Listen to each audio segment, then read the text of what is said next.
शास्त्री वाटिका channel में आप सभी छात्रों का अभिनंदन है। आप पढ़ रहे हैं शास्त्री वाटिका चैनल से कारक के सूत्र को, तो बने रहें आप इस चैनल पर। आइए हम शुरू करते हैं। अब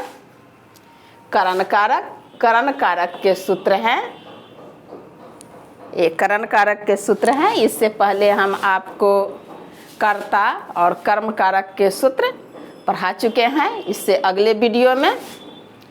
तो अब इस वीडियो में हम आपको करण कारक के सूत्र पढ़ा रहे हैं। करण कारक के कई सूत्र हैं जो हम इसके अगले वीडियो में भी आपको देंगे, तो आप बने रहें वीडियो में। और चलिए पढ़िए।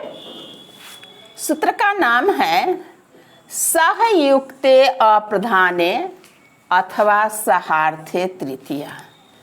दोनों सूत्र का एक ही अर्थ होता है, सहयुक्ते अप्रधाने अथवा सहार्थे तृतीया। इसको साधारण व्याख्या करने के लिए हम पहले इसको समझेंगे कि सह मतलब होता है साथ। जिस वाक्य में सह या साथ हो उसके अर्थ वाले शब्दों के योग में अप्रधान गौण को कहते हैं। गौण में तृतीया विभक्ति होती है, यानी अप्रधान में भी तृतीया विभक्ति होती है। कह रहा है कि सह के अर्थ वाले शब्दों के योग में अप्रधान में भी तृतीया विभक्ति होती है। जैसे हम उदाहरण में देखेंगे कि नंबर क में एक उदाहरण है, पुत्रेण सह आगतः पिता। पिता पुत्र के साथ आया। इसमें ये पुत्रेण में तृतीया विभक्ति दिया गया है कि पिता किसके साथ आ रहा है, तो पुत्र के साथ आ रहा है। तो पुत्र के साथ आ रहा है, इसलिए पुत्र में कौन सी विभक्ति हुई, तृतीया विभक्ति का प्रयोग हुआ यहाँ। क्योंकि यहाँ सह है साथ है, तो जहाँ साथ का प्रयोग रहेगा, जिस वाक्य में साथ का प्रयोग रहेगा, पिता के साथ, गाय के साथ, माता के साथ, बहन के साथ, गुरु के साथ, तो उसमें हमेशा तृतीया विभक्ति का ही प्रयोग होगा। अब नंबर 2 में देखिए, नंबर ख में, त्वम मया साकम तिष्ठ, तुम मेरे साथ ठहरो। इसमें भी साकम का मतलब भी सही होता है, साथ ही होता है। तो तुम मेरे साथ बैठो, इसमें देखिए कि तुम मेरे साथ, तो मेरे साथ में मया तृतीया विभक्ति लगा हुआ है, इसलिए त्वम मया साकम तिष्ठ। इसमें साकम के साथ रहने के कारण मया में तृतीया विभक्ति का प्रयोग हुआ, तुम मेरे साथ बैठो। इस प्रकार से सहयुक्ते प्रधाने अथवा सहार्थे तृतीया को हम इस प्रकार से सोदाहरण व्याख्या करेंगे। अब फिर है इसी का अगला सूत्र है साधकतम कर्णम। देखिए सूत्र है साधकतम कर्णम। इसमें क्या कहा गया है, किसी क्रिया की सिद्धि में सर्वाधिक सहायक कारक को करण कारक उसमें तृतीया विभक्ति होती है। किसी क्रिया की सिद्धि में कोई क्रिया जब कार्य कर रहा है और उसके सिद्ध होने में, कार्य पूरा होने में जो सबसे अधिक सहायक है वह उसमें करण कारक होता है, उसमें तृतीया विभक्ति का प्रयोग होता है। जैसे देखिए इसके उदाहरण, नंबर क में, गोपाल लेखन्या पत्रम लिखती, गोपाल कलम से पत्र लिखता है। तो यहाँ हम देख रहे हैं कि पत्र लिखने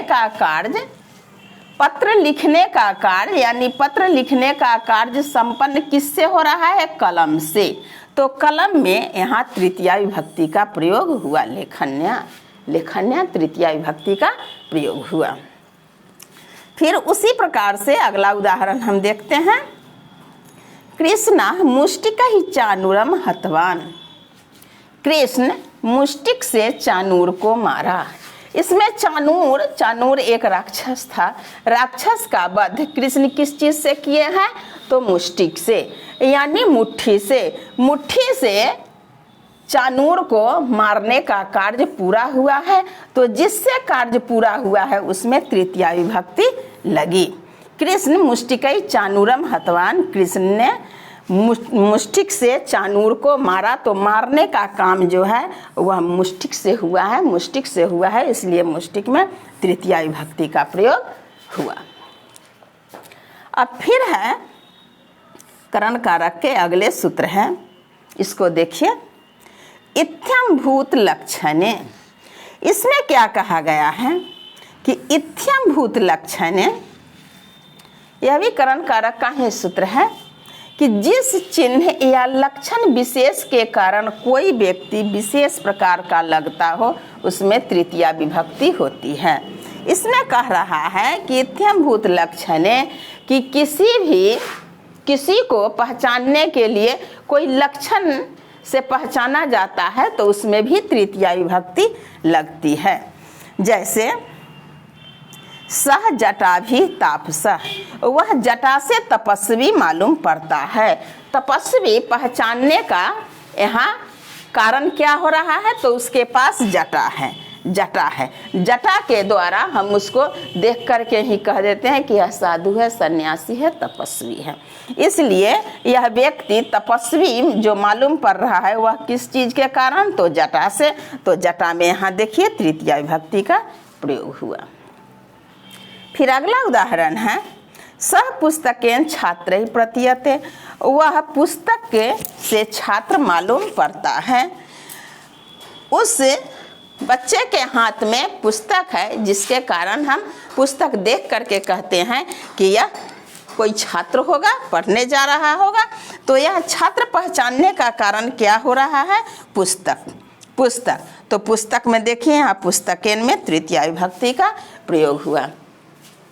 इस प्रकार से जो लक्षण विशेष के द्वारा जाना जाए, जैसे कि हम हाथ में देखते हैं कि बंदूक है तो समझ जाते हैं कि यह पुलिस विभाग का आदमी होगा।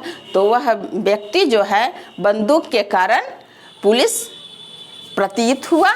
तो इस प्रकार से हम पहचान करेंगे और जैसे ही यह पहचान होगी इसमें तृतीया विभक्ति का प्रयोग होगा।